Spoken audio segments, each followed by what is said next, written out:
আজ ৩ জুন ২০২২ খ্রিস্টাব্দ ২০ জ্যৈষ্ঠ ১৪২৯ বঙ্গাব্দ শুক্রবার।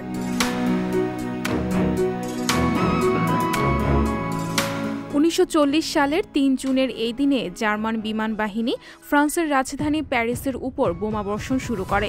পরে ফ্রান্সে সামরিক প্রশাসন প্রতিষ্ঠিত করে জার্মানিরা। এটি ছিল দ্বিতীয় বিশ্বযুদ্ধের সময় জার্মানিদের দ্বারা প্রতিষ্ঠিত একটি অন্তর্বর্তীকালীন দখলকৃত কর্তৃত্ব, যার উদ্দেশ্য ছিল উত্তর ও পশ্চিম ফ্রান্সের দখলকৃত অঞ্চলগুলোতে শাসন করা।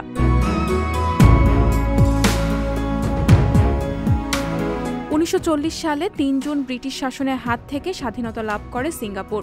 এটি দক্ষিণ পূর্ব এশিয়ার একটি দ্বীপরাষ্ট্র। দেশটি মালয় উপদ্বীপের কাছে অবস্থিত। এর সরকারি নাম সিঙ্গাপুর প্রজাতন্ত্র।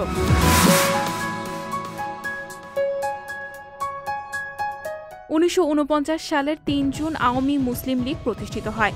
এটি ছিল একটি রাজনৈতিক দল ও এই সময় ঢাকা পূর্ব পাকিস্তানের অংশ ছিল।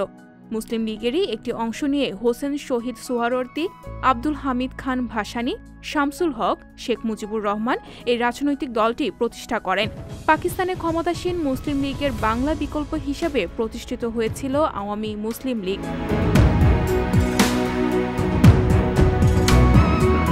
১৯৬৬ সালের ৩ জুনের এই দিনে সাবেক পাকিস্তানি ক্রিকেট খেলোয়াড় ওয়াসিম আকরামের জন্ম হয়। তিনি ক্রিকেট ইতিহাসের অন্যতম সেরা বোলারদের একজন। ক্রিকেটে তিনি ৮৮১টি উইকেট নিয়েছেন।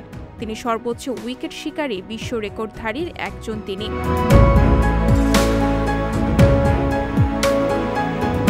১৯৬৩ সালের ৩ জুনের এই দিনে সোভিয়েত ইউনিয়নে তুর্কি কবি ও লেখক নাজিম হিকমতের মৃত্যু হয়। ১৯ বছর বয়সে তিনি তুরস্কের স্বাধীনতা সংগ্রামে যোগ দেন। তিনি রোমান্টিক কমিউনিস্ট, জেলখানার কবি, রোমান্টিক বিপ্লবী কবি হিসেবে পরিচিত। নিপীড়ন অধ্যুষিত বিংশ শতাব্দীর বিশ্বে বহু ভাষার অনুদিত হয় তার কবিতা।